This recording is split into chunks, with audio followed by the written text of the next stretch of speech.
Hello and welcome to another video here on Art Cruise PH.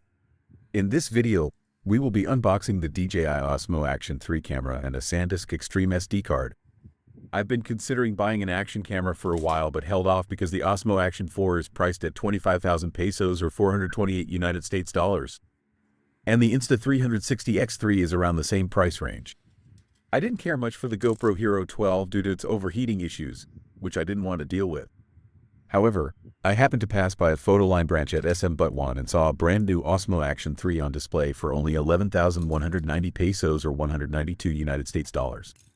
The first time I saw it, I didn't realize what a great deal it was, so I didn't buy it right away.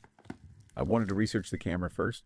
After researching, I understood that the price was indeed a steal, and I had to get it, even though the latest model is the Action 4 and the Action 5 is almost about to come out. This particular camera is still very capable. The early iterations of this camera had focus issues, especially those released prior to October 2022. However, these issues were fixed by firmware updates. The one I bought indicates on the box that it was manufactured in July 2023, so it's safe from the focus issue regardless of firmware. I plan to use this primarily for motovlogging, something I've been wanting to do for a long time.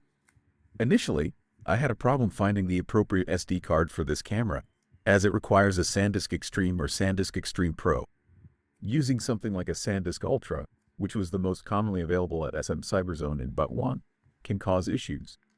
Fortunately, I checked out Power Max Center, and they carry the Sandisk Extreme 128 gigabytes for about 950 pesos or 16 to 17 United States dollars.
The camera with its battery weighs 147 grams.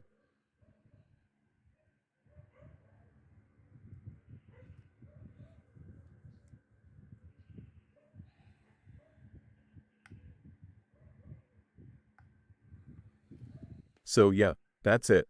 Is the DJI Osmo Action 3 action camera still worth it in 2024? With the upcoming release of the Action 5 and the current model being the Action 4? The answer is yes, it's still worth it. Thank you for watching.